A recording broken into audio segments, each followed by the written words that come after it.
નમસ્કાર, વિવાદમાં સંવાદનું મહા પ્લેટફોર્મ એટલે બિગ ડિબેટ. સ્વાગત છે આપનું બિગ ડિબેટમાં. હું છું આપની સાથે સંધ્યા.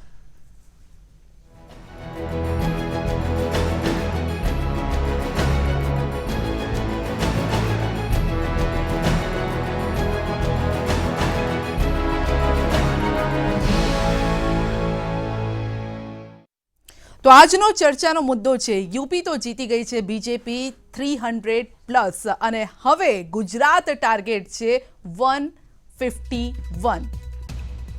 તો આ મુદ્દો છે આજનો અને સવાલ પણ એ છે કે શું 151 સીટ પર ભાજપનો ભગવો લહેરાશે કે કેમ?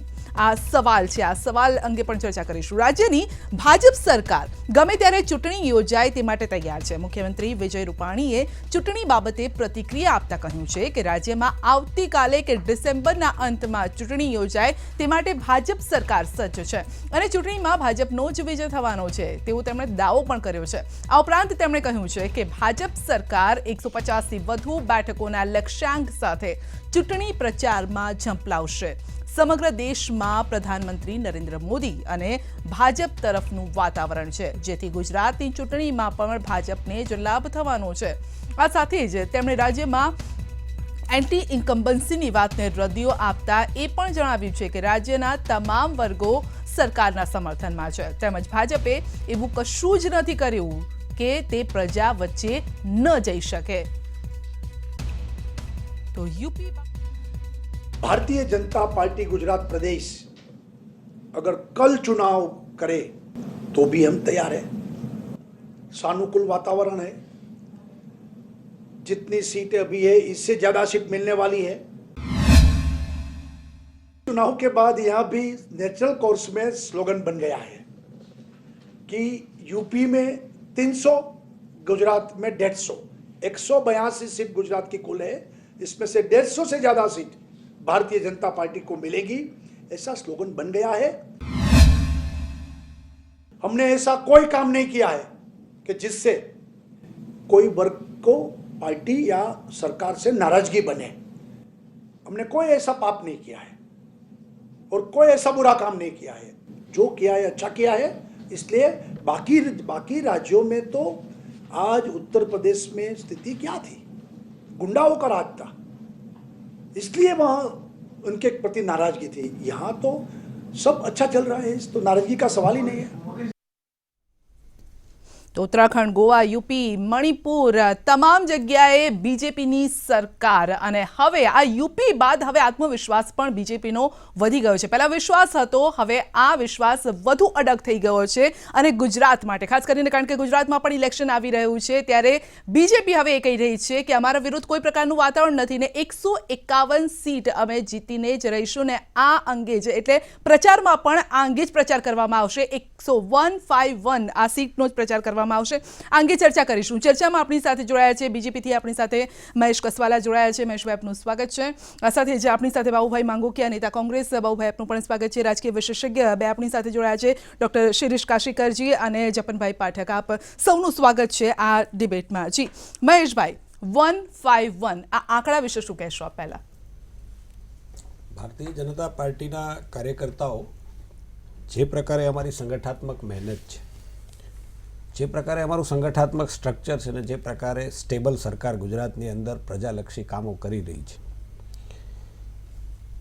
એનામાં વધારો કરીને જો કહું તો માનનીય પ્રધાનમંત્રી શ્રી નરેન્દ્રભાઈ જે પ્રકારે એક શાસન વ્યવસ્થા સારી ગોઠવાઈ છે કેન્દ્રની અંદર અને એના લાભો આજે દેશની જનતાને મળ્યા છે, જે પ્રકારે ભારતીય જનતા પાર્ટીનો જનાધાર દેશની અંદર વધી રહ્યો છે એ પ્રકારે અમે ચોક્કસ કહી શકીએ કે ગુજરાતની અંદર આવનારા ચૂંટણીમાં અમે 150 કરતાં વધારે બેઠક મેળવીશું એવો અમારો આત્મવિશ્વાસ છે. બાબુભાઈ 150 એ લઈ જશે, આપના ભાગે શું આવશે? 181 જીતી લે ને, 150 શું કામ?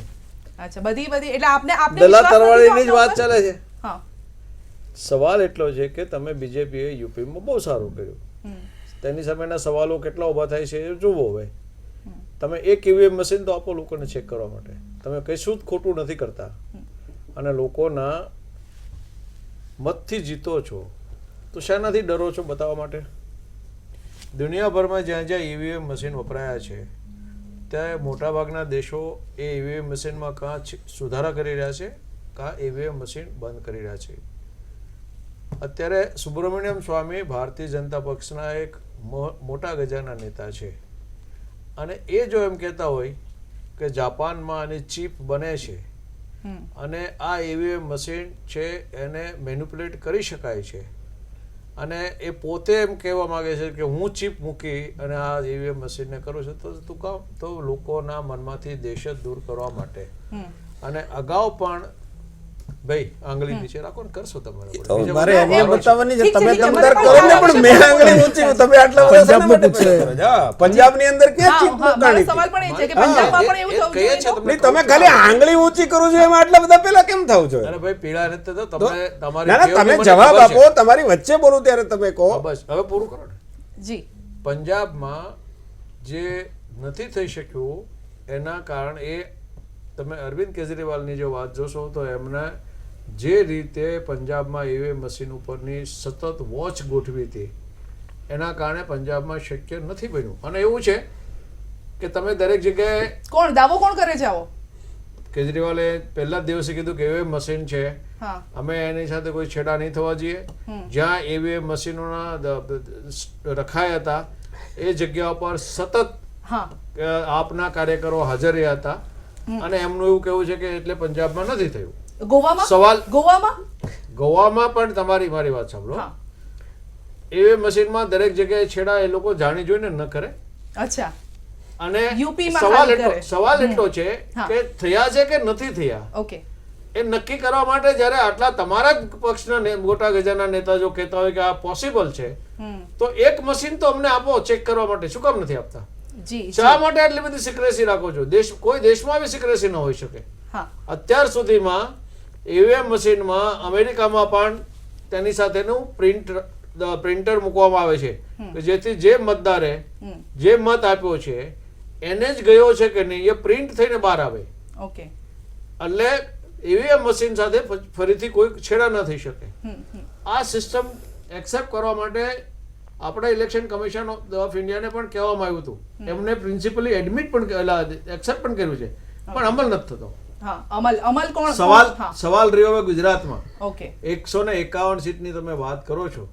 નરેન્દ્રભાઈ 2002 થી 2014 સુધી 2001 થી 2014 સુધી અમને રાજ્ય કર્યું, ત્યારે પણ તમે 127 થી વધ્યા નથી. હવે તમે એમ કહો છો કે અમે નરેન્દ્રભાઈના નેતૃત્વમાં ચૂંટણી લડવાના છે, એટલે નરેન્દ્રભાઈ પાછા મુખ્યપ્રધાન થવા આવવાના છે. તમારા ડેપ્યુટી સીએમ એમ કહે છે કે અમે રૂપાણી સાહેબના નેતૃત્વમાં ચૂંટણી લડશું, અને રૂપાણી સાહેબ એમ કહે છે કે અમે નરેન્દ્રભાઈના નેતૃત્વમાં ચૂંટણી લડશું.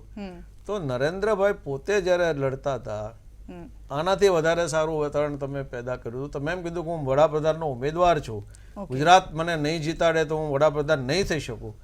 એ ગુજરાતની પ્રજાએ ત્યારે પણ તમને 121 સીટ આપી છે, વધારે નથી આપી. તો 151 આટલું બધું ઘમંડ છે ને, રાજા રાવણનું પણ નથી ટક્યું. એને પણ નક્કી કર્યું મને સ્વર્ગની સીડી બનાવી છે. ભારતીય જનતા પક્ષ પ્રજા તમારી સાથે છે. જી કેમ તમારી સાથે નથી? તો જનાધાર છે તમારો. મારી સાથે આજે અમે સાબિત થશે ને કોની સાથે છે. પણ નહીં, પ્રજાએ તમને એક રાજ્યમાં આટલી બહુમતી આપી છે, એટલે તમારો મગજનો પારો 7મા આસમાને પહોંચી જાય અને આટલા બધા ઘમંડની વાત કરો, એ લોકશાહીને શોભતી નથી. નહીં પણ બાબુભાઈ, જો કોંગ્રેસ જીતી હોત તો કોંગ્રેસનો આત્મવિશ્વાસ આવો ન હોત? આત્મવિશ્વાસ અને ઘમંડ વચ્ચેનો બહુ ફરક છે. અચ્છા કોંગ્રેસે 67 વર્ષ રાજ આ દેશ 47 વર્ષ આ દેશમાં રાજ કર્યું છે.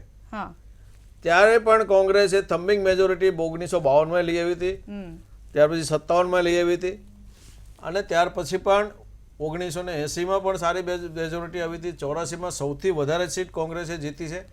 ત્યારે પણ કોંગ્રેસે આવું સત્તાનું વરવું પ્રદર્શન ક્યારેય નથી કર્યું. ઓકે ઠીક છે મહેશભાઈ પાસેથી જવાબ લઈએ આનો, પછી આપણે વિશેષજ્ઞ પાસે જઈએ છીએ. ભારતીય જનતા પાર્ટી આ વિજયને બહુ વિવેકપૂર્વક અમે સ્વીકાર્યો છે. પ્રધાનમંત્રીશ્રીએ ગઈકાલે જે પ્રકારની વાત કરી, હું એની ઉપર વિશ્લેષણ કરું તો કદાચ બાબુભાઈએ વાત કરી એટલી બીજી કરું તો આ ડિબેટ પૂરી થઈ જાય, એટલે એટલી બધી તો નહીં કરું. બાબુભાઈ વકીલ છે એટલે કરે. જે વિવેકપૂર્ણ અમે વાત કરી છે કે સરકાર જેણે મત આપ્યા છે ભારતીય જનતા પાર્ટીને એની પણ છે, જેણે મત નથી આપ્યા એની પણ છે, જેને મતદાન નથી કર્યું એની પણ છે. આટલો વિવેક દેશના પ્રધાનમંત્રી જ્યારે બતાવતા હોય ત્યારે દેશની જનતા જાણે છે.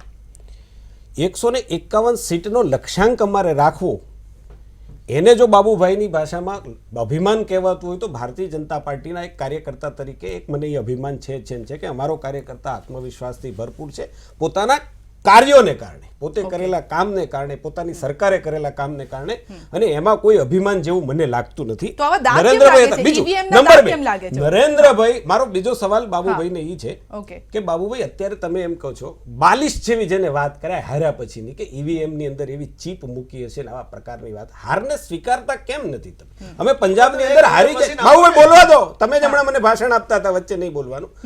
પંજાબની અંદર અમે હારી ગયા, અમે સ્વીકારી લીધું, સ્વીકારવું પડે. જનતાએ જનાર્દને જે સંદેશ આપ્યો, સવાલ એ છે કે અમે અત્યારે ચીપ મૂકી હતી, ચૂંટણી તો 3 વર્ષ પહેલા તમારી જ કેન્દ્રની અંદર શાસન હતું, તમારું શાસન ચૂંટણી કરાતું હતું. 2014માં કોણે ચીપ મૂકી હતી? 2014 ની અંદર તમે કલ્પના નહોતી કરી, તમે 100 સીટની અંદર અમને આંકતા હતા, અમે 324 સીટ જીત્યા, ત્યારે તમે ચીપ મૂકી હતી ભારતીય જનતા પાર્ટીને જીતાડવા માટે. તો એમ કહો કે અમારે રાહુલ ગાંધીએ ચીપ મૂકી દીધી. કેવા પ્રકારની વાત, આપણે ઇમેચ્યોર વાત કરીએ છીએ આટલા બધા અનુભવી માણસો થઈને. જનતા જનાર્દને મૂકેલો ભરોસો કોઈ પણ પાર્ટી હોય, ભારતીય જનતા પાર્ટી હોય કે આપણે સ્વીકારી કેમ ન શકીએ? શિરીષભાઈ, ભારતીય જનતા પાર્ટીના કાર્યકર્તાનો આત્મવિશ્વાસ હોય, શું અમે એટલા બધા પહેલા છીએ કે અમે નરેન્દ્રભાઈને અહીંયા પાછા સીએમ આપણે ટીવી ની અંદર કેવા પ્રકારની આર્ગ્યુમેન્ટ કરીએ, નરેન્દ્રભાઈ પાછા સીએમ થાય, અમે એવું ઈચ્છીએ એમ ભારતીય જનતા પાર્ટીનો કાર્યકર્તા. તમારા જેટલા ઇમેચ્યોર નથી, અમારા કોઈ નેતા એવું નથી કહેતા ચૂંટણી અમારા નેતા છે નરેન્દ્રભાઈ, અમારા નેતા અમિતભાઈ છે ને, એના આગેવાનીમાં લડાશે, એને સીએમ કરવાની વાત અમારો કાર્યકર્તા ના કરી શકે. એ તમે પ્રજાને ગેરમાર્ગે દોરો છો, કારણ કે તમારી પાસે નરેન્દ્રભાઈના નામ સિવાયનો બીજો કોઈ મુદ્દો જ નથી. ઓકે ઠીક છે, તમે આમે તે ઊંઘમાં નરેન્દ્રભાઈની માળા જપતા હોવ છો.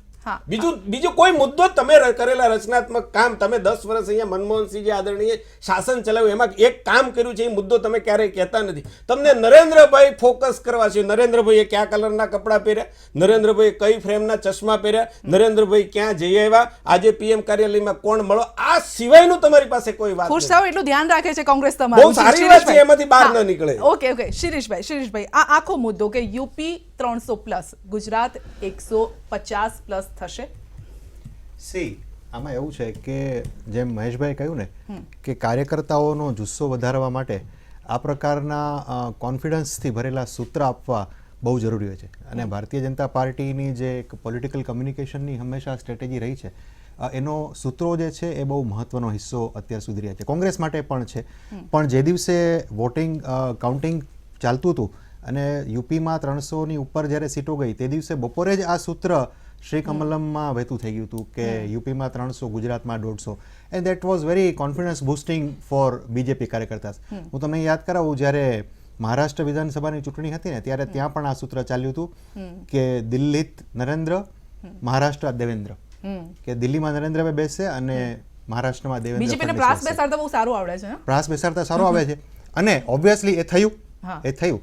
સો 150નો જે ટાર્ગેટ આપ્યો છે, બરાબર છે, 150ના ટાર્ગેટ સુધી પહોંચવા માટે જે ભારતીય જનતા પાર્ટીને હવે બાકીનો જે સમય છે ઇલેક્શનનો, એના માટે જે સંગઠનાત્મક અને શાસકીય દ્રષ્ટિએ જે મહેનત કરવી પડશે એ અતુલનીય હશે. કારણ કે 150નો આંકડો બોલવો અને 150એ પહોંચવું એ ખરેખર બહુ અઘરી વસ્તુ છે. તો એટલા માટે એમને સખત મહેનત કરવી પડશે. અને અલ્ટિમેટલી લાખ દુઃખો કી દો દવાએ તો છે જ, મોદી અને શાહ, એટલે that would be a booster dose four BJP. પરંતુ આ જવાબ પછી આપણે બ્રેક લઈશું. આપની પાસે જપનભાઈ, યુપીમાં જે બળ મળ્યું છે એની અહીંયા કઈ અસર જોવા મળશે? કારણ કે ચૂંટણી ગુજરાતમાં પણ છે, એટલે એક પોઝિટિવ વેવ ઊભો થયો છે ભાજપ માટે. કારણ કે પહેલાં એવું માનવામાં હતું કે ભાજપની સીટો ઘટશે, ફરી આવી તો જશે 2017માં, પણ જે બધા માઇક્રો લેવલના પ્રોબ્લેમ્સ છે, મેક્રો અને માઇક્રોમાં ખબર નહીં કેટલી અસર પડી છે, પણ મેક્રો લેવલે એક વાતાવરણ ઊભું થયું છે કે જો મોદી ને શાહની આગેવાનીમાં આ બધા રાજ્યોમાં જો જીતતા હોય તો એમનું હોમ સ્ટેટ છે અને અહીંયા ભાજપ માટે વધારે સારું વાતાવરણ મેક્રો લેવલે ઊભું થયું છે. કેટલા સમય સુધી રહેશે વી ડોન્ટ નો, કેટલું ઇફેક્ટિવ થશે વી ડોન્ટ નો, કારણ કે માઇક્રો લેવલે બહુ જ બધું ભારતીય જનતા પક્ષે કામ કરવાનું છે.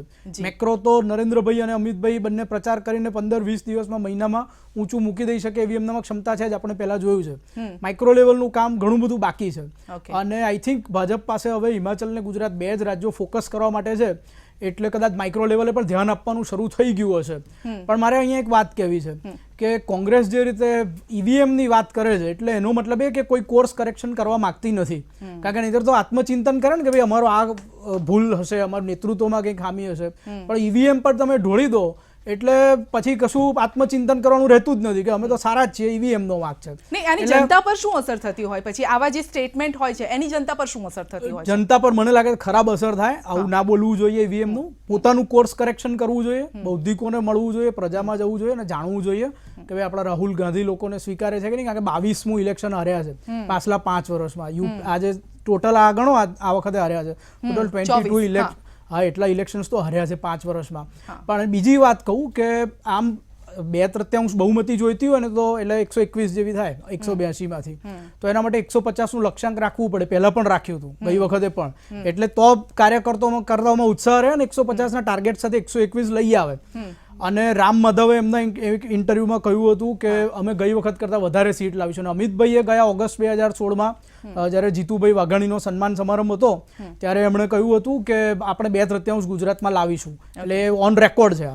એટલે યુપીના વેવ પછી હવે ચૂંટણી નજીક આવે ત્યારે ઉત્સાહ જે થયો છે એમાં 150ની વાત કરીએ તો અસ્થાને નથી. અને અસ્થાને એટલા માટે નથી, હું કહું છું કોંગ્રેસ વાળાઓ અને સિરિયસલી લે ખરેખર. કારણ કે તમને ખબર છે કે લોકસભાની 2014ની જે ચૂંટણી થઈ એમાં ભાજપને વિધાનસભા વાર ગણો 26 લોકસભાની બેઠકો તો કેટલી થાય છે? કેટલી થાય છે આંકડો તમે અંદાજી શકો છો? 165 બેઠકો.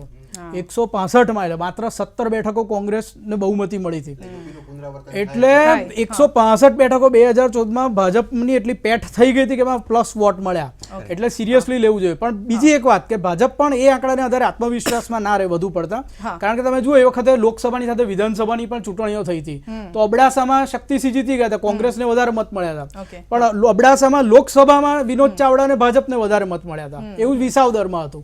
એટલે લોકો અલગ અલગ પેટર્નથી વોટ કરે છે. હા, પરંતુ અહીંયા એ સવાલ એ પણ ઉભો થઈ રહ્યો છે કે બીજેપી તો મહેનત કરવાની છે જેવી રીતે આપ કહી રહ્યા છો, પરંતુ સામે ડબલ મહેનત વિપક્ષોએ કરવાની છે. આમ આદમી પાર્ટી પણ ચૂંટણીમાં ઝંપલાવી રહી છે, કોંગ્રેસે પણ એટલી જ મહેનત કરવાની છે આ ગુજરાત માટે. ભલે બીજેપીનો લક્ષ્ય હોય 151નો, પરંતુ કોંગ્રેસે પણ આ લક્ષ્યને પાર કરવા માટે તેમણે પણ મહેનત એટલી જ કરવી પડશે. આ અંગે વાતચીત કરીશું. હાલ આપણે રોકાઈ રહ્યા છીએ એક નાનકડા બ્રેક માટે.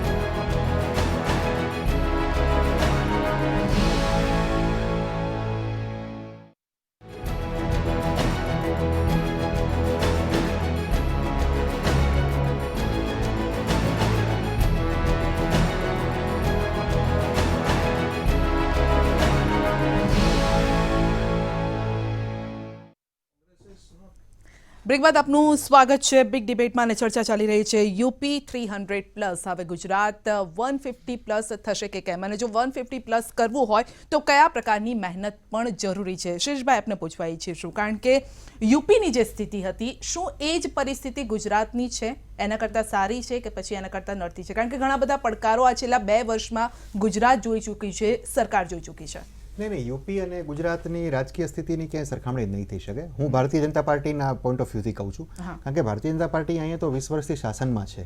એટલે એની સામે ક્યાંક પણ હજુ એન્ટી ઇન્કમ્બન્સીના તણખા તિખારા ક્યાંક જોવા મળે.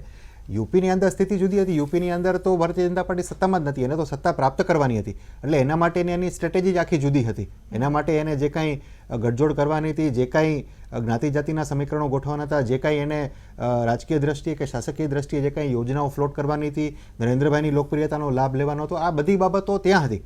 અહીંયા તો તમારી પાસે સ્થિર શાસન છે, લકીલી સ્થિર શાસન છે. કોઈ એવી મોટી પોલિટિકલ હલચલ નથી કે જેના કારણે ભારતીય જનતા પાર્ટીની સરકાર ક્યારેય પણ હવે બાકીના 6 મહિનામાં જોખમમાં આવે, એવી કોઈ સ્થિતિ નથી. સ્થિર શાસન છે, સારી રીતે સરકાર ચાલી રહી છે. લોકો દ્વારા પણ એવો કોઈ મોટો વિરોધ નથી. નાના મોટા તિખારા જેમ મેં કહ્યું એ ચાલે રાખે છે. કોંગ્રેસ એવો પ્રયત્ન ચોક્કસપણે કરી રહી છે કે એવું કોઈ ફેક્ટર ઊભું ન થાય, કોંગ્રેસ સિવાયનું એવું કોઈ રાજકીય પરિબળ મેદાનમાં ન આવે જેનો બીજા કોઈ લાભ લઈ જાય. એટલા માટે કોંગ્રેસ ચોક્કસપણે પ્રયત્નશીલ છે. કોંગ્રેસને ફાયદો કે નુકસાન? ત્રીજું આમ આદમી પાર્ટી આવી રહી છે અને બધી કોંગ્રેસને નુકસાન. કોઈ ત્રીજું પરિબળ આવશે એટલે કોંગ્રેસ માટે જ નુકસાન કરતા હશે, એ દિવાલ ઉપર લખેલી વાત છે. ઓકે બાઉભાઈ, કોંગ્રેસ માટે નુકસાન, આમ આદમી પાર્ટી આવી રહી છે. કોઈ પણ પક્ષ આવશે, ઇવન જે ભારતીય જનતા પક્ષની આજ સુધીની સ્ટ્રેટેજી રહી છે અપક્ષ ઉમેદવારોનો રાફડો ઊભો કરી દે. ભાઈ ભૂલથી એક મત જતા રહે તો 2,000 3,000 મત એક ઉમેદવાર લઈ જાય, 10 જણા ઊભા હોય તો 8-10,000 મત આ રીતે જતા રહે. હાર જીત 2-5 હજાર મતોની હોય છે. એટલે વિધાનસભા અને લોકસભાની ચૂંટણીમાં 25 થી 40 સીટો એવી હોય છે કે જે 1,000, 1,500, 2,000 મતના ડિફરન્સથી હાર જીત થતી હોય છે. 2007ની ચૂંટણી જુઓ, 2012ની ચૂંટણી જુઓ, કોંગ્રેસે 25 થી 30 સીટો 5,000થી ઓછા મતના ડિફરન્સથી ગુમાવી છે. અને એમાં તો કોંગ્રેસ પાસે શા માટે એવી કોઈ સ્ટ્રેટેજી નથી જે રીતે બીજેપી ઘડી શકે છે જીતવા માટે? આપ જીતવા માટે નથી લડતા? કોંગ્રેસ પાસે સ્ટ્રેટેજી છે જ નથી એવું નથી, ઓકે, પણ જ્યારે શાસક પક્ષના જે રીતે એમણે ચૂંટણીઓ લડ્યા છે, જે એમને ઇસ્યુ પેદા કર્યા છે, અને એના કારણે લોકોએ એમને અત્યાર સુધી એમના ફેવરના મત આપ્યા છે. કોંગ્રેસના જે મતો છે એમાં વિભાજન થઈ રહ્યું છે. એમના મતોમાં જે હાર્ડકોર લાઈન લઈ અને એ મતો છે એમાં વિભાજન નથી થતું, એ સત્ય હકીકત છે. ઓકે, અને એ હકીકત જોતા કોઈ પણ થર્ડ ફ્રન્ટ આવે તો કોંગ્રેસને કદાચ ભારતીય જનતા પક્ષ કરતા વધારે નુકસાન થાય. ભારતીય જનતા એટલે પક્ષને સીધો નુકસાન ફાયદો ન BJP થાય ને એવું જાય. નથી, હા. પણ ભારતીય જનતા પક્ષ કરતા કોંગ્રેસે થોડું વધારે નુકસાન સહન કરવું પડે.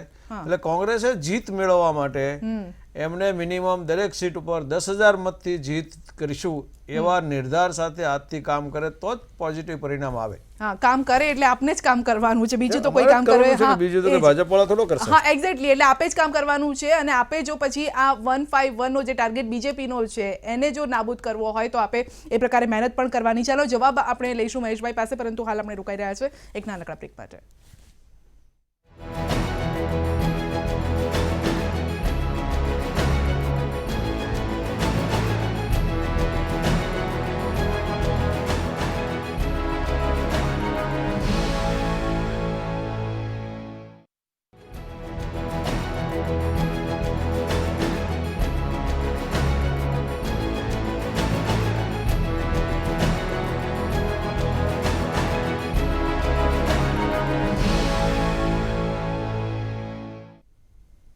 બ્રેક બાદ આપનું સ્વાગત છે બિગ ડિબેટમાં. અને યુપીમાં જે ટાર્ગેટ હતું તેના કરતાં ગુજરાતનું હવે જે ટાર્ગેટ છે તેમાં શું ફરક પડી શકે છે તે અંગે આપણે ચર્ચા કરી રહ્યા છે. આપણી સાથે મહેશભાઈ પણ છે. મહેશભાઈ, બ્રેક પહેલાં જે સવાલ ઊભો કર્યો હતો કે અપક્ષ ઊભા રાખાવો છો અને એનો ફાયદો બીજેપી લઈ જાય છે.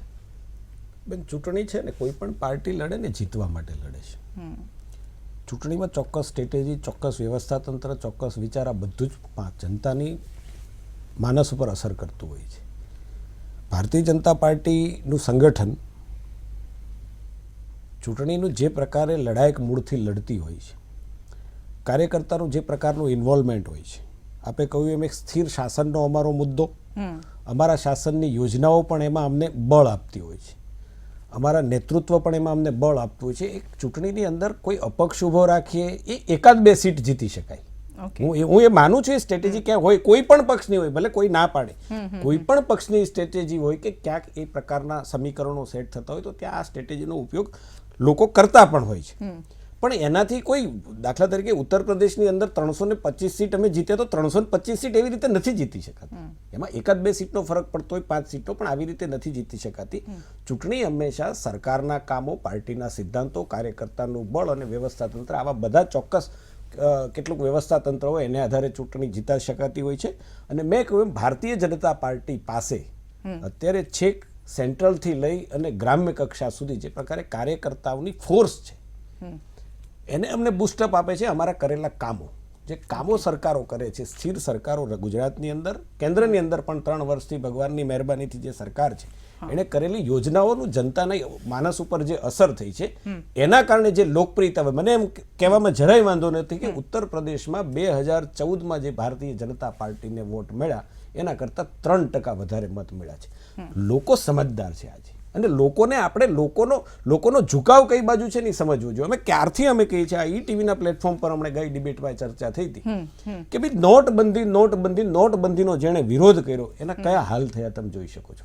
નોટબંધી પહેલા એકદમ માઇક્રો લેવલે, હમણાં માઇક્રો લેવલની વાત થતી, ગુજરાતના કેટલાક રાજ્યોની અંદર માઇક્રો લેવલે જે ચૂંટણીઓ થઈ, ગુજરાતની અંદર ગ્રામ પંચાયતની થઈ, ઓરિસ્સાની અંદર જ્યાં ભારતીય જનતા પાર્ટીનો જનાધાર ખૂબ ઓછો હતો, મહારાષ્ટ્રની અંદર ચૂંટણી થઈ, જ્યાં અમારી સરકાર છે, રાજસ્થાનની અંદર ચૂંટણી થઈ, હરિયાણાની અંદર ચૂંટણી થઈ, ચંદીગઢની અંદર ચૂંટણી થઈ, ઓકે તો પ્રજાએ નરેન્દ્રભાઈના કેટલાક આકરા પગલાઓને પણ સહન કરીને દેશ માટે સ્વીકાર્યા છે. એનું આ સીધું પ્રતિબિંબ છે. લોકોએ જનતા એને એન્ડોર્સ કર્યો છે. એ ફાયદાઓ અમને ચૂંટણીની અંદર થાય છે. માત્ર અપક્ષ ઊભી રાખીને આખી સરકાર લાવી શકે એ વાતને હું સમજવા તૈયાર નથી, માનવા તૈયાર નથી. જપનભાઈ, જનતાનો વિશ્વાસ જીતીને આ ચૂંટણી જીતે છે બીજેપી, કે પછી સ્ટ્રેટેજીના આધારે આ ચૂંટણી જીતે છે? કારણ કે યુપીની સ્ટ્રેટેજી કંઈક અલગ હતી, ગુજરાતમાં પણ એ જ સ્ટ્રેટેજી કામ કરશે કે અહીંયા કંઈક નવી રીતથી? કારણ કે આ જે રીતે પહેલા પણ મેં સવાલ કર્યો કે 2 વર્ષમાં રાજકારણ ઘણું બદલાઈ ગયું છે ગુજરાતનું પણ. સંધ્યા, એટલે બધા સિઝનલ ઇસ્યુ આયા કરે. આ મહિને કોઈક ઇસ્યુ આવતા મહિનાની ચર્ચા પણ ના થતી હોય. આપણે એવું જોઈએ છે ને, એ સિઝનલ ઇસ્યુમાં સરકાર જતી નથી. સરકાર ઓવરઓલ સેન્ટિમેન્ટ જે હોય, મેક્રો સેન્ટિમેન્ટ જે બનતું હોય એના આધારે રહેતી હોય છે કે જતી હોય છે. અને 62થી અત્યાર સુધીની આપણે ગુજરાતની ચૂંટણીઓ જોઈએ ને, તો અનટિલ એન્ડ અનલેસ કોઈ સરકાર બહુ જ મોટું બ્લન્ડર ન કરે. બ્લન્ડર એટલે 1-2 મહિનાનો કર્ફ્યુ, 100-200 માણસોનું મરણ થઈ જાય, આવું મોટું બ્લન્ડર, અને સર્વ વર્ગમાં વ્યાપેલું બ્લન્ડર, કોઈ એક વર્ગની વાત ના હોય એમાં. તો ત્યાં સુધી લોકો સરકાર બદલતા નથી. એટલે જે ગઈ વખતે ચૂંટી હોય, વચ્ચે કોઈક બેસી ગયો એની હું વાત નથી કરતો, ગઈ વખતે જેને ચૂંટ્યા હોય ને આ વખતે ફરી ચૂંટી કાઢે છે, રિન્યુ કરે. એટલે મેક્રો સેન્ટિમેન્ટને આધારે આપણે જોઈએ તો ભારતીય જનતા પક્ષ માટે ઉજળી તકો છે. પણ હવે ભાજપ માટે તમે અત્યારે જુઓ કે સરકાર એમનું મોટામાં મોટું ટૂલ છે. કારણ કે કોંગ્રેસનો તો ચાન્સ નથી 20 વર્ષથી કોઈને ઓબ્લાઇઝ કરી શકે. ક્યાંક જિલ્લા પંચાયતોને એ બધામાં હમણાં છે, પણ ઇન જનરલ તમે સચિવાલયમાં જુઓ રોજ 1000-2000 માણસ આવતા હોય, વિઝિટર્સ. એટલે એટલા બધા લોકોને ઓબ્લાઇઝ કરવાનું ભારતીય જનતા પક્ષ પાસે આટલા બધા વર્ષોમાં ચાન્સ મળ્યો છે. એટલે એનો વ્યાપ એ રીતે ખૂબ સારો થયો છે. અને હવેના જે મહિના છે એમાં ભારતીય જનતા પક્ષે એટલું જ કરવાનું છે કે કોઈ મોટું બ્લન્ડર ન કરે, શાંતિથી જેમ ચાલે છે એમ ચાલવા દે ને તો પણ જીતી જાય. પણ એ લોકો એવું પણ નથી કરતા. તમે જુઓ કે અંકલેશ્વરનો પ્રશ્ન હતો પોલ્યુટેડ ઝોનનો, કે વાપીનો હતો, કે વટવાનો હતો, સોલ્વ કરી દીધો. નર્મદાનો બ્રિજનું ઉદ્ઘાટન થઈ ગયું. સૌની યોજના તમે જુઓ કે સૌની યોજનામાં ડેમ ભરી દીધા થોડાક. તમે જુઓ તો જુનાગઢનો રોપવેનો પ્રશ્ન હોય એરિયા વાઇઝ, અને તમે આમ આપણે વિકાસલક્ષી કંઈ ન્યૂઝ બતાવતા નથી. તમે આમ નીતિનભાઈ પટેલનો રવિવારનો કાર્યક્રમ જુઓ ને, કે કોઈ બી મંત્રીનો રેધર જુઓ, શંકરભાઈનો જુઓ, કોઈનો પણ, તો એમના વિસ્તારમાં કરોડો રૂપિયાના ઉદ્ઘાટનને ખાતમુહૂર્ત કરી આવતા હોય છે. દર રવિવારનું તમે ખાલી માહિતી ખાતાનું લીફલેટ. પીએમ બન્યા બાદ નરેન્દ્ર મોદીની 10 મુલાકાત ગુજરાતની દર વખતે કંઈક ને કંઈક આપીને ગયા છે. પણ હવે 2 મહત્વની ચીજો છે. એક નર્મદા ડેમ ભરવાનો ઓગસ્ટમાં, અને એટલે મને લાગે કે વહેલી ચૂંટણી આવે તો નર્મદા ડેમ ભરવાનો મોકો કેવી રીતે જવા દે. એટલે એની પહેલા જો ચૂંટણી આપી દે તો મોટો સેન્ટિમેન્ટ, ખેડૂતોનો મોટો વર્ગ એમની સાથે સંકળાયા. એટલે નર્મદા યોજનાનું ઉદ્ઘાટન. બીજું તમારું દહેજ ઘોઘા રોરો ફેરી છે. આખું સૌરાષ્ટ્ર અને સાઉથ ગુજરાત વચ્ચેનું ડિસ્ટન્સ, બધી ગાડીઓ અને ટ્રકો એક વહાણમાં જશે, અને હાઈવે આખો બાયપાસ થઈ જશે, એવી એ યોજના છે. એટલે આવી કેટલીક યોજનાઓ પણ 3, 4, 5 છે. અમદાવાદમાં 6 કિલોમીટરમાં તમારો મેટ્રોનું રૂટ તમે ઓપન કરી શકો છો ઓક્ટોબરમાં આચારસંહિતા આવે પહેલા. તો આવી કેટલીક ચીજો પાઇપલાઇનમાં છે. એનાથી પણ મેક્રો સેન્ટિમેન્ટ સારા બનશે. રહ્યો માઇક્રો સેન્ટિમેન્ટનો સવાલ, ભારતીય જનતા પક્ષમાં કેવું પાવરધુ છે આપણને ખબર છે. એમનું સંગઠન માઇક્રો લેવલે કેવા ચોકઠા અને સોકઠા ગોઠવે છે વી નો, અને બાબુભાઈએ પણ હમણાં કહ્યું કેવા ગોઠવે છે. ઓકે બાબુભાઈ, બીજેપી તો આ બધું કરીને વોટ લઈ લેશે. કોંગ્રેસ શું સ્ટ્રેટેજી અપનાવશે? કોંગ્રેસે પોતાની સ્ટ્રેટેજી, અમારી તમે જુઓ છેલ્લા 3-1 મહિનાથી અમારી રેગ્યુલર મિટિંગો થાય છે, અને અમારા બૂથ લેવલથી હવે તો અમે પણ માઇક્રો લેવલનું પ્લાનિંગ શરૂ કરી દીધું છે. અને પર પેજ એક અમારો કાર્યકર નિશ્ચિત કરી દીધો છે, કેટલાક વિસ્તારોમાં બાકી છે. એટલે માઇક્રો લેવલનું પ્લાનિંગ તો કોંગ્રેસે પણ કરવું પડશે. સ્ટ્રેટેજી પ્રમાણે જે ભારતીય જનતા પક્ષ જે કંઈ પ્લાનિંગ કરી રહ્યું છે એને એની સામે મુકાબલો કરવા માટેની જે કંઈ પરિસ્થિતિ ઊભી થશે એનો જો કોંગ્રેસે સામનો નહીં કરે તો કોંગ્રેસે માર ખાવાનો છે. અને 2017ની ચૂંટણીમાં અમારા દરેક જગ્યાએ અમારા નેતાઓ ઇવન અહેમદભાઈ સહિત બધા કહી ચૂક્યા છે કે 2017ની ચૂંટણી તમે નહીં જીતો તો તમારા માટે બહુ માઠું પરિણામ ભોગવવું પડશે. અને એના માટે તમે અત્યારથી જ કમર કસી અને તૈયાર થાવ, અને જે કંઈ આળસ હોય અથવા અંદરોઅંદરની જે કંઈ તમારી માથાકૂટ હોય એને પૂરી કરો. અને ફક્ત એક જ લક્ષ્ય રાખો કે 2017ની ચૂંટણીમાં તમારો સારામાં સારો દેખાવ થાય. આવી વિધાનસભાની, લોકસભાની ચૂંટણી છેલ્લા ઘણા વર્ષોમાં ગુજરાત માટે ઘણી બધી જોઈ છે. તેમ છતાં કોંગ્રેસ શા માટે એ ઊભી નથી થઈ શકી? આ સવાલનો આપણે જવાબ લઈશું. હાલ આપણે રોકાઈ રહ્યા છે એક નાનકડા બ્રેક માટે.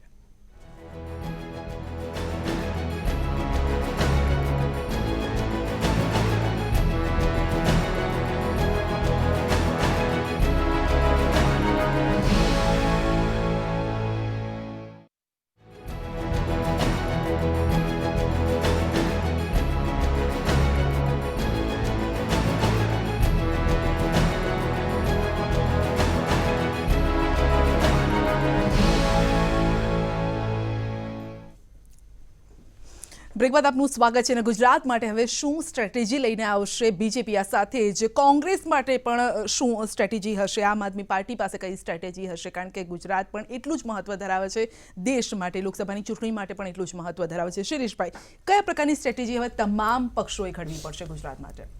જો બીજેપીની સ્ટ્રેટેજી તો સિમ્પલ છે. આપણે જાણીએ છીએ કે એ શાસનમાં છે, એટલે શાસનમાં એણે આટલા વર્ષોમાં કરેલા કામો એ લોકો સુધી લઈ જવાના. અને ખાસ કરીને જેમ જપનભાઈએ બહુ મહત્ત્વની વાત કરી છે કે હજુ પણ જે કામો થવાના છે, જેની જનતાને ઉપર સીધી અસર થવાની છે એની લાઈફસ્ટાઈલ ઉપર, એવા કામો હજી કરવા અને બહુ જલ્દી એ કામો થવાના છે એવું લોકોને પ્રતીત કરાવવું, એનો આક્રમક પ્રચાર કરવો. અને ઓબ્વિયસલી નરેન્દ્રભાઈ અને અમિતભાઈની સાથે રહી અને જે કાંઈ માઇક્રો લેવલની સ્ટ્રેટેજી છે, બૂથ મેનેજમેન્ટને એ બધું કરવું, that is one part of BJP. કોંગ્રેસનો જ્યાં સુધી પ્રશ્ન છે, માંગુકે સાહેબે કહ્યું એ પ્રકારે એમને પણ જનતાની વચ્ચે જવું પડશે, માઇક્રો લેવલ બૂથ પ્લાનિંગ કરવું પડશે. પણ છેલ્લા 6-7 મહિનાથી કોંગ્રેસ નવસર્જન ગુજરાતનો નારો લઈને પ્રજામાં જઈ રહી છે. જે કાંઈ કાર્યક્રમો કરે એની સાથે નવસર્જન ગુજરાત એવું એક એમણે સૂત્ર આપેલું છે. હમણાં એક કાર્યક્રમમાં મેં ભરતસિંહ સોલંકીને પૂછેલું કે કોંગ્રેસની સ્ટ્રેટેજી શું હશે. એમણે બહુ શબ્દો ચોર્યા વગર સ્પષ્ટ કહેલું કે Congress wants to focus on middle class. આ વખતે એનું ફોકસ જે છે, ગરીબો તો છે જ છે, પણ મિડલ ક્લાસ જે છે, અને બધા આપણે જાણીએ છીએ કે મિડલ ક્લાસ જે છે, શહેરી મધ્યમ વર્ગ જે છે, એ ભાજપની કરોડરજ્જુ છે. એટલે ભાજપની કરોડરજ્જુ ઉપર આ વખતે કોંગ્રેસ છે એની ક્યાંક ને ક્યાંક ફોકસ છે. જ્યાં સુધી આમ આદમી પાર્ટીનો સવાલ છે, આમ આદમી પાર્ટીની સ્ટ્રેટેજી છે એ તો એમના નેશનલ મુખ્યમંત્રીએ જાહેર કરેલી છે. એમાં તો સ્વયં સ્પષ્ટ છે કે ખાઈને સૂઈ જવું ને મારીને ભાગી જવું.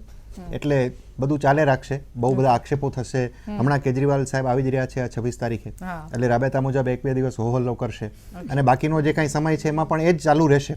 કારણ કે એમની સૌથી મોટી નબળાઈ એ છે કે એમની પાસે બીજું કોઈ વ્યવસ્થા તંત્ર છે નહીં. એમની પાસે જે કાંઈ મુઠ્ઠીભર માણસો છે એમના આધારે એ લોકો દર વખતે ચૂંટણી લડવાનો પ્રયત્ન કરે છે. પોતાનો બેઝ વધે. પંજાબ અને ગોવા પણ હવે તેમની પાસે નથી રહ્યું, કહેવા પૂરતું પણ કે અમે અહીંયા જીતીને આવ્યા છે. ના, પંજાબ અને ગોવા હોત તો પણ કાંઈ બહુ મોટો ફરક નતો પડતો, કારણ કે ગુજરાતની જીતની એવી અસર નથી થતી લોકો, એટલે માનસિક પરિસ્થિતિઓની જો વાત કરવામાં આવે, એક જનતાના માનસિક પટલ ઉપર એ અસર નથી. ના, હું આમ આદમી પાર્ટીની વાત કરું છું. કદાચ કોંગ્રેસની વાત કરીએ ને તો જુદી વસ્તુ છે. હું આમ આદમી પાર્ટીની વાત કરું છું કે આમ આદમી પાર્ટી 3 રાજ્યોમાં જીતી હોત તો પણ ગુજરાતમાં એને બહુ મોટો ફરક ન પડત. કારણ કે એ લોકો જે સ્ટ્રેટેજી અપનાવીને લોકોની વચ્ચે જાય છે અને એના પછીનું જે ફોલોઅપ છે, એના પછીનું જે ગ્રાઉન્ડ નેટવર્ક છે, એમની પાસે હોતું નથી. ત્યાં એ કાચા પડે છે અને પછી માત્ર તમે આક્ષેપોના આધારે કે વિરોધીઓને ઘેરી અને તમારા લોકોને વોટ બૂથ સુધી નથી લઈ જઈ શકતા. એના માટેનું કેટલું મોટું મેનેજમેન્ટ કરવું પડે છે કોંગ્રેસ અને બીજેપી વાળાને એ લોકો પૂછી લે ને તો એનું ઘણું કામ થઈ જાય. ઓકે, એટલે આપણા માટે તો સારું જ છે મહેશભાઈ. આપણી પાસે એટલે બીજેપી અને કોંગ્રેસ સિવાય કોંગ્રેસ જ છે ખાલી વિપક્ષમાં, આમ આદમી પાર્ટી જેવું કંઈ છે જ નહીં. પડકારો ગમે તેટલા હોય, ચૂંટણીના મેદાનમાં એ ગમે ત્યાંથી આવતા જ હોય છે, એક ના આવે તો બીજા આવે. અને એ પડકારોને ધ્યાનમાં રાખીને ચૂંટણીની સ્ટ્રેટેજી બનતી હોય છે, ચૂંટણી લડવાની હોય છે. યુદ્ધના મેદાનને કોઈ દિવસ લાઇટલી લેવાતું હોતું નથી. અમે 151નો એક અમે આંક આપ્યો છે, ટાર્ગેટ આપ્યું છે, પણ અમે આ ચૂંટણીને એટલી સરળતાથી લઈશું એવું માનવાને કોઈ કારણ નથી. ભારતીય જનતા પાર્ટી ખૂબ ગંભીરતાથી આ ચૂંટણીને લઈ રહી છે. અમે એ પણ જાણીએ છીએ કે ગુજરાતની અંદર લાંબા શાસનથી ભારતીય જનતા પાર્ટી છે. ગુજરાતની અંદર કેટલાક મેન્યુપ્લેટેડ ઇસ્યુઓને ઊભા કરવામાં આવ્યા છે. કેટલાક લોકો બહારથી ભાડે અહીંયા લાવવામાં પણ આવશે. કેટલાક નવા પ્રશ્નો અહીંયા ઉદ્ભવવા માટેના પ્રયાસો પણ કરવામાં આવશે. બધાની વચ્ચે ભારતીય જનતા પાર્ટી કેવી રીતે ચૂંટણી લડી શકે, અમને વિકાસનો નારો અમે જે કરેલા છે, કામોને હજી કરવાના છે, એ કામો, વિકાસની પ્રક્રિયા છે એ સતત ચાલતી પ્રક્રિયા છે અને એટલા માટે હજી પણ કેટલા સારા કામો અમે કરી શકીશું એના આધારે અમે ચૂંટણી લડવાના છીએ. લડવા માટેનું તંત્ર અમારી પાસે સાબદું છે અને ભારતીય જનતા પાર્ટી મેં કહ્યું એક આઈડિયોલોજીકલ પાર્ટી છે, એક વિચારધારાને લઈને ચાલનારી પાર્ટી છે. વિકાસનો નવી દિશા નરેન્દ્રભાઈએ જે આપી છે, મને આજે બહુ આનંદ થયો આ ડિબેટની અંદર કે બંને આ કંઈ અમારી પાર્ટીના નથી જપનભાઈ અમારી પાર્ટીના, પણ એણે એટલું તો સ્વીકાર્યું કે ભારતીય જનતા પાર્ટીએ કરેલા કામોને આધારે અમે પ્રજાની વચ્ચે જઈશું ને હજી કેટલાક કામો અમારે કરવાના છે. કારણ કે મેં કહ્યું ને, એક કામ કરવાની પ્રક્રિયા છે એ સતત ચાલતી રહેતી હોય છે. આજે એક કામ જૂનું થયું એની જગ્યાએ નવું કરવું, એમ વિકાસની જે પ્રક્રિયા છે, લોકોના પ્રશ્નો પણ દિવસે ને દિવસે વધવાના છે. એને સોલ્વ કરતા પ્રજાએ અમને જે સેવાનો મોકો આપ્યો છે એમાં અમે પાર ઉતર્યા છીએ અને હજી પણ પ્રજા અમને આ મોકો આપશે એ માટેના જે ઘટતા કામો છે, જે હજી પ્રશ્નો હશે સમાજની અંદર, ક્યાંક પ્રશ્નો પડ્યા હશે, તો એ સુલટાવવા માટેનું અમારું પૂરું કમિટમેન્ટ છે. જી, એટલે જપનભાઈ, હાર્દિક એક પ્રશ્ન હતો, એક સંગઠન જે બન્યું હતું એ એક બીજેપી માટે પ્રશ્ન બન્યો હતો, અલ્પેશ પ્રશ્ન બન્યો, જિગ્નેશ પ્રશ્ન બન્યો. શું બીજેપીને હજી પણ, કારણ કે જે રીતે મહેશભાઈ પણ કહી રહ્યા છે એ રીતે એમને પણ અંદાજો છે કે નવા પ્રશ્નો ઊભા થવાના છે, તો આ નવા પ્રશ્નો કોની ફેવરમાં રહેશે અથવા કોની અગેન્સ્ટમાં રહેશે?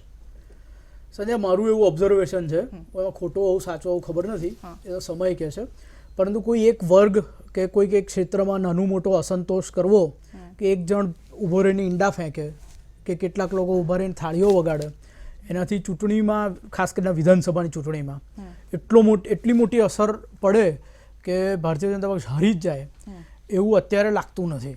સીટો ઓછી થઈ શકે, સીટો ઓછી થઈ શકે, એમાં હું સંમત છું, કારણ કે એ ચેલેન્જ ભાજપે ઉપાડવાની છે.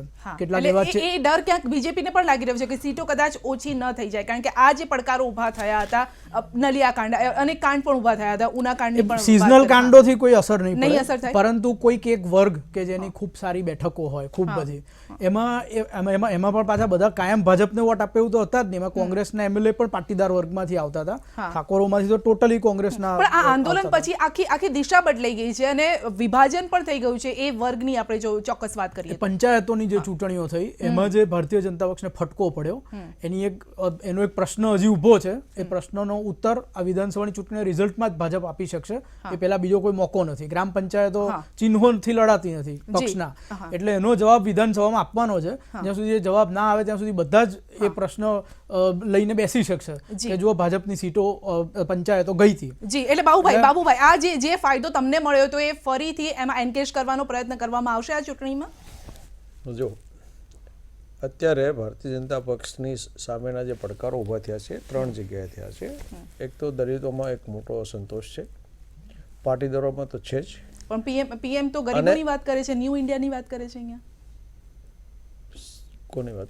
પીએમ નરેન્દ્ર મોદીની જ વાત કરું છું. છેલ્લે આપણે ચૂંટણી પછી તેમનું ભાષણ કદાચ આપણે સાંભળ્યું હોય તો ગરીબોની વાત કરે છે, ન્યૂ ઇન્ડિયાની વાત કરે છે. ગરીબોની વાતો તો નરેન્દ્રભાઈની વાતોનો તો તમે અહીંયા સૌની યોજના કરી તો સૌની યોજનામાં એક તળાવમાં 25% પાણી ભર્યું અને આખી પ્રજાને ગુમરાહ કરે છે. એને પ્રજા ગુમરાહ થાય છે, એ હકીકત છે. બાકી સૌની યોજના અત્યારે જે આપણું મહેશભાઈ મારી જોડે આવે, આપણે જોઈએ કેટલા તળાવો ભરાણા છે.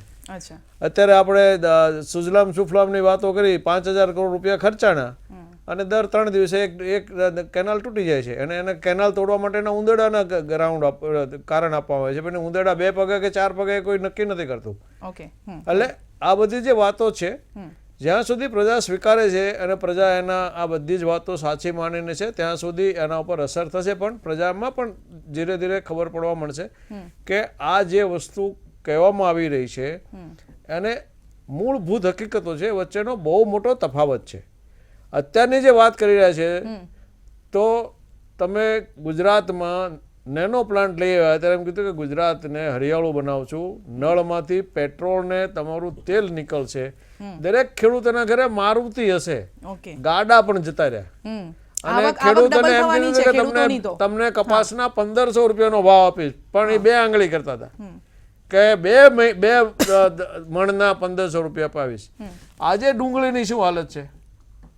જ્યારે ખેડૂતના ઘરમાં ડુંગળીના ભાવ તૂટી જાય તો કોઈ કશું જ નહીં કરવાનું, અને જો ડુંગળી ઓછી પાકે અને લોકોમાં તકલીફ પડે તો ડુંગળીના ભાવ એની સામેનું તમામ પગલાં લેવાના, અને ખેડૂતો મરી જાય એને જોવાનું નહીં.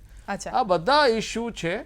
એટલે ફક્ત બીજેપીએ, ભારતીય જનતા પાર્ટીએ ત્યાં ઉત્તર પ્રદેશમાં 324 સીટ લીધી છે, એટલે ગુજરાત એમના માટે એક બોડી બામણીનું ખેતર છે, ને 165 સીટ જીતી જઈશું, 151 સીટ જીતશું. એ ગ્રાઉન્ડ રિયાલિટી નથી. અમે તો 51 ની જ વાત કરી છે, બીજેપી પણ 51 ની વાત કરે છે. જી, એને કીધું 165 માં અમારી પેલી છે, પણ એ ભૂલી ગયા છે કે જિલ્લા પંચાયતની એની ચૂંટણીમાં 127 સીટ. હું તમને સંધ્યાબેન, મારું કહેવાનું એ છે કે ગ્રામ પંચાયતની ચૂંટણીમાં જપનભાઈએ કહ્યું અમે ચિહ્નોથી નથી લડતા, પરંતુ અમે તો સાબિત કરી દીધું કે આટલા ગ્રામ પંચાયતની અંદર સરપંચો ભારતીય જનતા પાર્ટી તરફેણની જે પેનલ છે એના ચૂંટાયા છે, ને કમલમ પર અમારું આખું સંમેલન હતું, ટેગ્સ જે સરપંચો જે ગામના હતા એની સાથે. બીજો સવાલ, સાથે સાથે 27 પાલિકાઓની અંદર એ ક્યાંક ગ્રામ્ય મતદાર હતો, ક્યાંક આદિવાસી વિસ્તારમાં મતદાર હતો. એ 27માંથી અમે મોટા ભાગની પંચાયતો અમે જીત્યા છે, નગરપાલિકાઓ. અર્બનમાં છે ભાજપ, અર્બનની અંદર નહીં, ગ્રામ્યમાં પણ હતો સાહેબ. આ મતદાર ગ્રામ્યમાં પણ હતો. સવાલ બાબુભાઈ એવું કહે છે કે એક દિવસ ને એક દિવસ ગાબડું પડે છે. હું તમને સંધ્યાબેન સવાલ પૂછું છું, તમારે કઈ ટપાલ આવી છે ઈટીવીમાં કઈ ગાબડું પડ્યું એવા સમાચાર તમે આપ્યા છે? એક દિવસ ને એક દિવસ ભારતીય નહીં, એક દિવસ ને એક દિવસ ની વાત સાહેબ એમને બોલવા દો, એમને બોલવા દો. હું એમને જવાબ આપું છું, એમને બોલવા દો. એક દિવસ ને એક દિવસ મેં કહ્યું એમ પ્રશ્નો ઉભા. હું એમ કહું ઘરે ચકલી તો બાબુભાઈ તમારે ત્યાં હોય ને તો એ 2 વર્ષે જતી રહી, એ આપણે નવી નાખવી પડે, એટલે એ એમને ન ચાલે. ક્યાંક પ્રશ્નો આવા બ્રેકઅપ થયો હોય તો એ કરવું પડે. એમાં કોઈ શાસન નિષ્ફળ ગયું એવું કહેવાને કોઈ મતલબ નથી. સવાલ એ છે કે સુજલામ સુફલામ યોજનાની અંદર 10 કે 11 ડેમો અમે ભર્યા. હવે બાબુભાઈ એવું કહે છે કે મને ખબર નથી ભર્યો. બાબુભાઈ બધા જ ડેમોની અંદર પાણી જાય છે. આ ઈટીવીએ પણ બતાવ્યું છે. એટલે મને એમ લાગે છે કે બાબુભાઈના મગજમાં એવું છે કે હું એક સાચો છું, બાકોના એન્ટાયર ગુજરાતની અંદર બધા જ ખોટા. કહેવાનો મતલબ આવા અપપ્રચારને કારણે, નેગેટિવ પ્રચારને કારણે વાસ્તવિકતા આપણે જોતા નથી. કોંગ્રેસ વાસ્તવિકતા માત્ર ને માત્ર પાટીદાર આંદોલનને બાબુભાઈ પાટીદાર આંદોલનને ટાર્ગેટ કરીને તમે જીત્યા છે. આજે જિલ્લા પંચાયતના, તાલુકા પંચાયતના કેવા પ્રકારનું તમે ભ્રષ્ટાચારી શાસન કરો છો એ જોઈ ગયા છે, એ લોકોએ જોયું છે ને. એટલા માટે સરપંચો 8000 સરપંચો અમારા ચૂંટાયા છે અને આજે પણ 5000 કરતા વધારે નગરપાલિકાઓની ગ્રામ પંચાયતની ચૂંટણી ડિક્લેર થઈ છે. દૂધનું દૂધ ને પાણીનું પાણી થઈ જશે. ધરતી પર શું છે એ તમને ખબર નથી. માત્ર ઓફિસની અંદર 4 ઓફિસની અંદર રાહુલ ગાંધીની માળા ફેરવી પારે પારે રાહુલ ગાંધી એવી રીતે ચૂંટણી ક્યારેય ન જીતી શકાય. તમે ગુજરાતની જીતી શકવા કામોને આધારે નરેન્દ્રભાઈએ કરેલા કામોને આધારે ચૂંટણી. આપ સૌનો આભાર અમારી સાથે આ ચર્ચામાં જોડાવા બદલ. અને જે રીતે મહેશભાઈ કહી રહ્યા છે અને એક ડાયલોગ પણ મને અત્યારે યાદ આવી રહ્યો છે કે બड़े बड़े देशों में छोटी छोटी बातें होती रहती है. હવે આ નાની નાની વાતો જે છે તેને દરકિનાર કરે છે આ જનતા કે પછી તેને પોઝિટિવ લઈ અને કઈ રીતે વોટ આપે છે જનતા પર આધાર છે. જોવાનું રહેશે 2017 ડિસેમ્બરની આ ચૂંટણીમાં. જો વહેલી ચૂંટણી આવે તો આપણે ત્યારે જોઈશું. આપ સૌનો આભાર અમારી સાથે ચર્ચામાં જોડાવા બદલ. બિગ ડિબેટમાં અત્યારે બસ આટલું જ. રજા આપશું. નમસ્કાર.